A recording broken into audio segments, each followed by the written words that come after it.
Throughout history, many groups have had to stand up against discrimination, hate speech, and censorship. Today, we can look back on these injustices, especially against minority groups, and wonder how people could be so narrow-minded and cruel.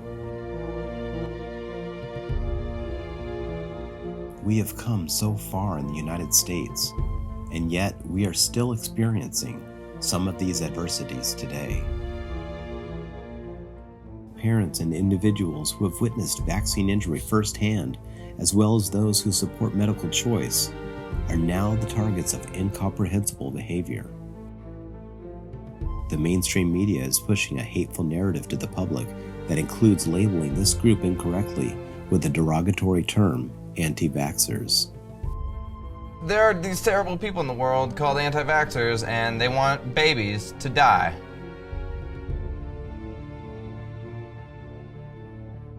Kids who aren't vaccinated shouldn't be allowed to go to school or daycare or go to public places.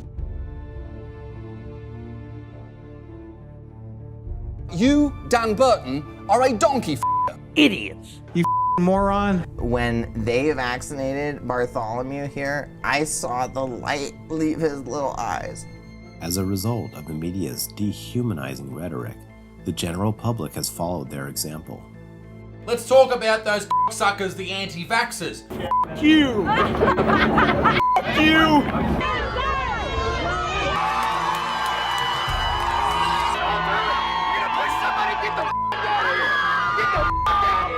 Go home! Go home! Whoa! You're the one! Get your finger out of You touch my for? You my Get the I would kill her if I had a gun. Reprehensible attacks on suffering families and concerned citizens are being orchestrated by politicians, public figures, and medical professionals. The hostile remarks they say he's let live online for months. That are concerned about some of the speech you've allowed to exist on your senatorial Facebook page that, is kill the vaxxers and things like that. And they don't understand why you're not pulling that stuff down. Well, This is just one screen capture proving a death threat lobbed at anti-vaxxers was on the senator's page at 9:50 a.m. Tuesday. We're going to have to do better to figure out how to counter this. Now, the question is it shaming and ridicule because she feels ostracized already? I think we need to dial that up to 30. get your kids vaccinated. We can beat back these efforts by the anti-vaxxers who, basically, they don't like good public health.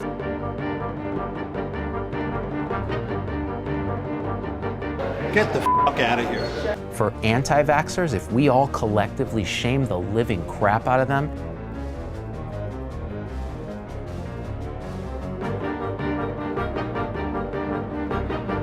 World Health Organization has named it one of the top 10 health threats facing humanity in 2019.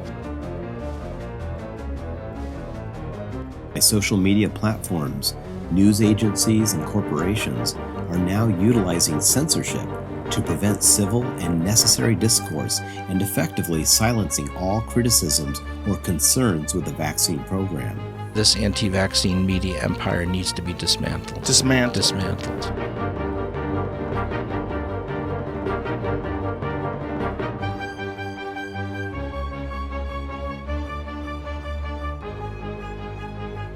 There should be a debate where there's some sort of a monitored conversation where you can have you versus someone else and break this down. Then it gives some false legitimacy.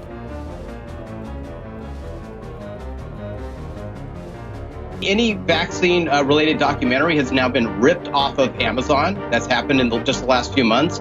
Every vaccine-related book that says anything negative has also been ripped off of Amazon.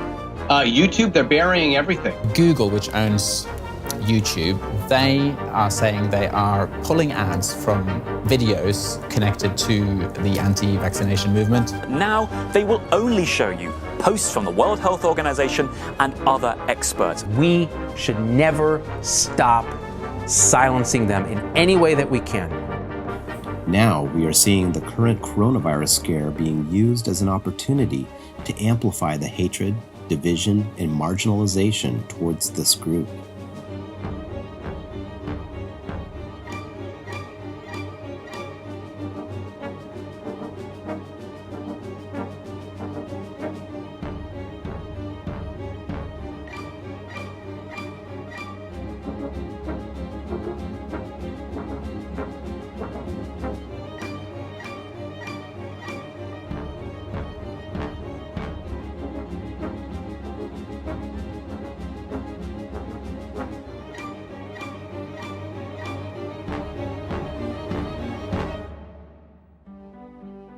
These tactics are destroying free speech and discouraging compassion towards others.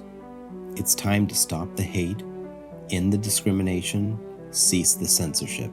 On June 23rd at the California State Capitol in Sacramento, we are asking for you to join us in a peaceful yet powerful demonstration to call for an end to these baseless attacks and open a real and purposeful dialogue and begin to foster understanding and compassion in the vaccine debate. We will also honor our legislators who voted no on SB 276 and award them for their bravery in speaking up for us when no one else did.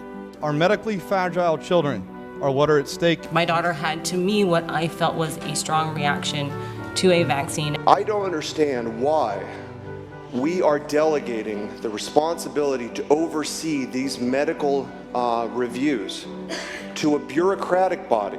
So I think this bill goes too far. People want to have parental rights over their children's health and are labeled extremists, labeled anti-vaxxers, when there is nothing stronger, my friends, than wanting the best for the health and welfare of your child. It does worry me that this body believes perhaps they know more than parents and a doctor. You made the statement that it wasn't right for the legislature to legislate the practice of medicine. Right. Is that what we're doing now, is legislating the practice of medicine? Rules are meant to be broken, and this legislature has sure taken that saying to heart. This bill has gone past proper form and decorum. It now strikes me as vindictive. I will be in opposition to this bill. I ask you for a no vote. I will not be able to support it. I would ask for a no vote. I think we should vote down SB 276. I'm opposed to SB 276. I will be a strong in opposition to this bill. It's time for a new beginning. Come and be part of the change.